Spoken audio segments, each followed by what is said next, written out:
haweeney Kirishtaan ah oo diinta Islaamka qaadatay maalinta arooskeeda. لا إله إلا الله وأشهد أن محمدا رسول الله. si aan ugu dagalno muuqaalkan walaal waxaan ka codsanaynaa inaad like saarto muuqaalkan share gareyso si saaxiibo badan u gaaro sidoo kalena aad ku soo biirto page-kan Cabdikariim Cali Aadan mahadsanidin badan. haweeneydan oo horey Kirishtaan u ahayd ayaa ninka guursanayay oo Islaam ah kadis uga dhigtay in maalinta arooskooda ay diinta Islaamka qaadato. waxay haweeneydan ahayd mid aan diinta Islaamka haysan oo ay qoyskeedu ku soo barbaariyeen Kirishtaannimo, waxayna saaxiib la noqotay nin Islaam ah oo saaxiibo dhow markaasi ay noqdeen.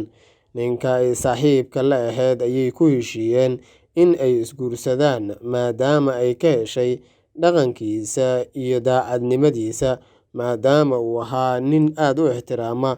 waxayna sidoo kale ka heshay diinta Islaamka maadaama uu wanaagga diinta Islaamka uga sheekeeyey tusiyena ninka ay saaxiibada ama nolol wadaagi rabaan gabadhaasi.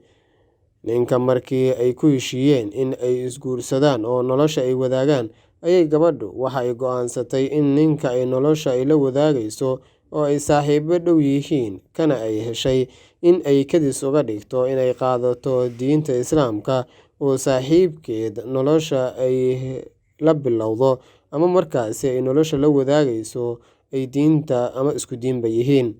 waxa ayna tageen masjidka si la isugu xiro maadaama diinta Islaamka ay ogoshahay in ninku uu guursado gabar kitaabi ah dacwadana uu gaarsiiyo.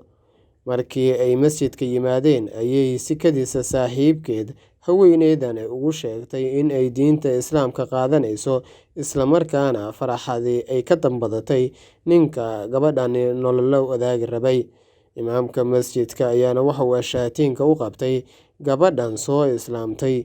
jamaacadii masjidka iyo dhammaan dadkii xafladda meherka masjidka ka dhacaysay ay gurigan cusub lagu yagleelayo ee haddana sida kadiska ah gabadhan ay ku qaadatay diinta Islaamka ay aad farxad ugu muujiyeen.